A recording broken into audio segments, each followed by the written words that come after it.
Hi everybody and welcome back. In our previous video, we reviewed the fact that piecewise functions can connect in a variety of ways.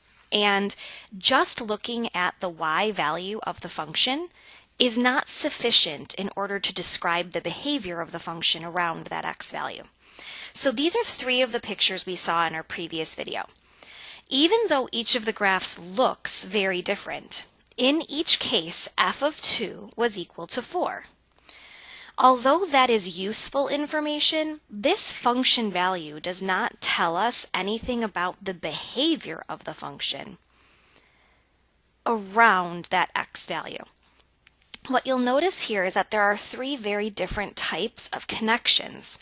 This graph of a piecewise function connects to the same spot from both pieces, and it's a closed circle. This piecewise function does not connect at all, and there's a closed circle on one end.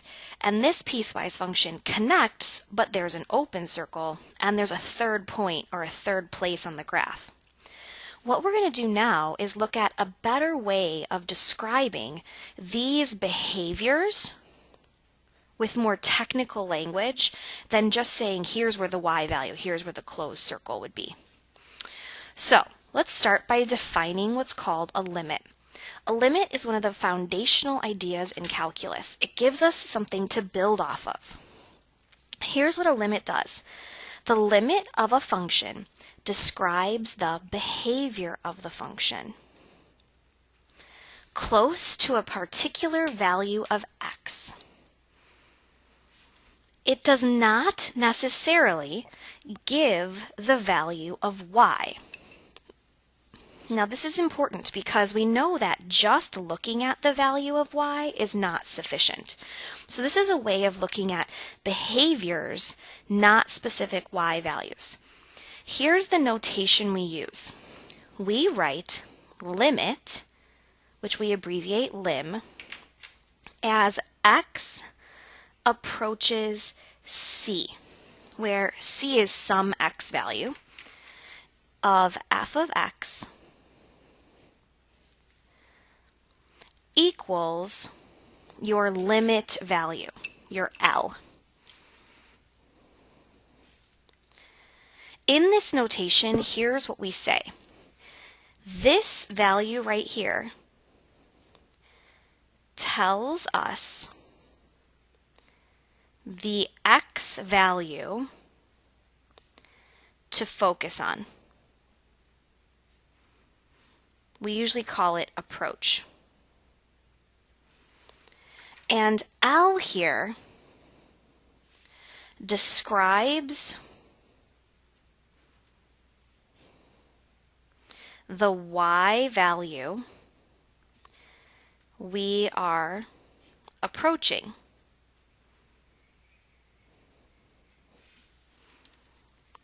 Now that does not necessarily mean that there needs to be a closed circle. The actual value of the function, where the closed circle is, does not affect the value of the limit. So let's take a look at an example. In this picture, I could say find the limit as x approaches c of f of x, and you would say that that is equal to L. Here's what that means. X approaches c tells us the x value on the graph that we're getting close to. Now if I follow the graph close to that x value, the y value that I'm getting close to would be L. It does not matter that this is an open circle. We don't care about what the actual function value is, like we did up here where we said where is the closed circle. We don't care about that anymore. We just care about what is your behavior, what are you approaching, what are you getting close to, even if when you get there something weird happens, like there's a hole. Now there are three different kinds of limits we need to be familiar with. The first type of limit is what's called a right-sided limit. A right-sided limit looks at the behavior of the function as x approaches the given value from the right side. So we write on our paper to show that we want the right side of the graph, the limit as x approaches c, and we put a little plus sign to mean start from the right of f of x. If we want to find the left-sided limit, which means we want to look at the behavior of the function as we approach that x value from the left side, we write the limit as x approaches c, and we put a little minus to show that we want to start from the left side. And then there's what's called a two-sided limit. A two-sided limit looks at the behavior of the function as you move close to that x value from both sides.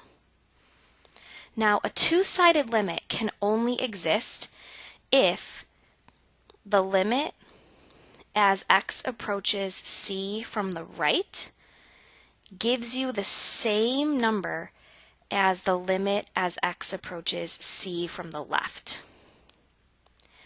In other words, a two-sided limit only exists if both one-sided limits approach the same number. You're going to know that you need to check both sides when your problem says the limit as x approaches c of f of x, and there's no little plus and no little minus. This little plus indicates start from the right.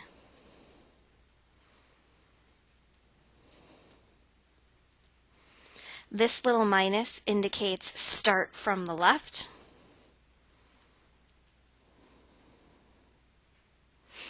And if there's no plus and no minus, check both sides.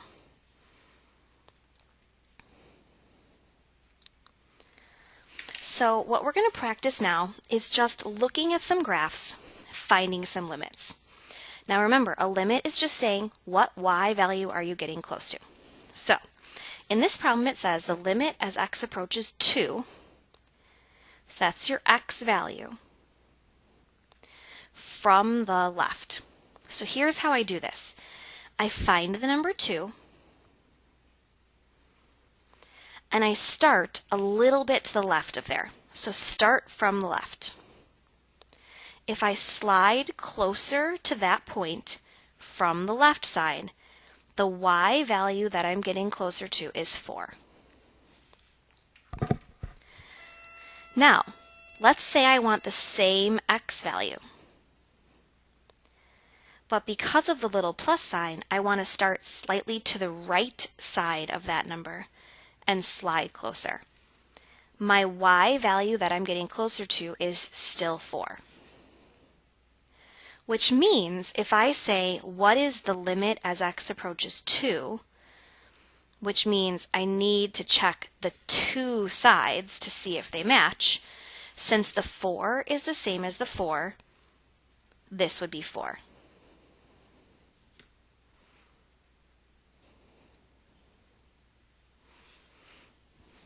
So the two-sided limit would be 4. Let's try another graph. So if I say the same thing, the limit as x approaches 2 from the left. Here's the number 2. If I start slightly to the left side of this line, and I slide closer, my point that I'm getting closer to has a y value of 4.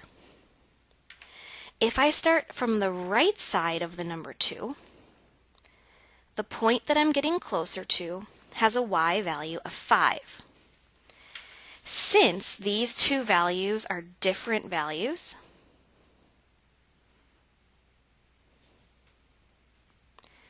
we would say that the two-sided limit does not exist. And one of the things we are often asked to do is explain our reasoning. So we would say because the limit as x approached 2 from the left is not equal to the limit as x approaches 2 from the right. Since those two limits are not the same, that's how we knew that the two-sided limit does not exist. All right, let's take a look at another graph. Now this graph has a lot of interesting stuff going on, so we're just going to do a bunch of different limits here to practice how to look at this graph. So the first problem, number 3, says, what is the limit as x approaches -4 from the left? So I'm going to find where my x value is -4. I'm going to start slightly to the left of there and slide towards my point. As I approach x being -4, the y value is 0. It does not matter that there's an open circle there. We don't care. Just what are you getting close to? Next, what is the limit as x approaches -4 from the right? So it's the same x value, but start slightly to the right and slide towards that x. The y value there is 0. For problem number 5, what is the limit as x approaches -4? So now we're looking at both sides. Since the left side was 0 and the right side was also 0, the two-sided limit would be 0. For problem number 6, what is the limit as x approaches -2 from the left? So here's where x is -2. If I start slightly to the left of there and I slide towards my line, my y values are getting closer to 2. If I say what is the limit as x approaches -2 from the right, now I want to start slightly to the right of that line and slide towards my point, at which point the y value is getting closer to 0. Finally, if I want to check the two-sided limit at -2, I'm going to notice that this value does not match this value. So I'm going to say that this two-sided limit does not exist. And to explain my reasoning, I would say because the limit as x approaches -2 from the left of f of x does not equal the limit as x approaches -2 from the right of f of x. Let's take a look at another example. So, limit as x approaches 4 from the left. Now the number 4 here is this vertical asymptote. So if I approach this line from the left side, it looks like my y values are headed down towards -infinity. So my answer here would be that the y values are headed towards -infinity. On the right side of the 4, my y values are headed up towards +infinity. So if I ask you about the two-sided limit, since these two values do not match, I would say that the two-sided limit does not exist because the limit as x approaches 4 from the left does not equal the limit as x approaches 4 from the right of f of x. Last but not least, for problem number 12, if I say, what is the limit as x approaches 1? Here, I need to check both sides. So here's the value where x is 1. Both the left side and, oh, I'm sorry, that is not the value where x is 1. X is 1 is here. My bad. I didn't notice that we were counting by halves. Okay. If I check the left side and I check the right side, both sides are approaching the same point, which is the place where y is 1. So I would just say that 1 is my answer. All right, there are two more that we're going to go through together. These are a little bit different because you're going to notice that here x is approaching infinity.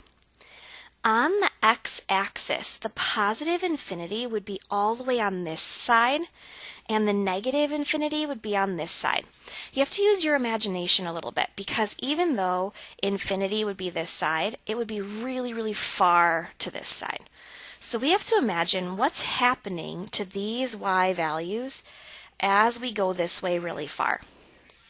It looks to me like these y values are flattening out, and they're gradually approaching the x-axis. So we would say that these y values are approaching 0. If I do the same thing, but I look the other way, so when I go towards negative infinity on the x-axis, if I follow the graph this way and I use my imagination, it looks like the graph is going up towards the sky. So we would say that the y values are getting closer to infinity. They're going bigger and bigger and bigger. All right, thank you guys so much for watching your second video of AP Calculus, and I look forward to seeing you soon.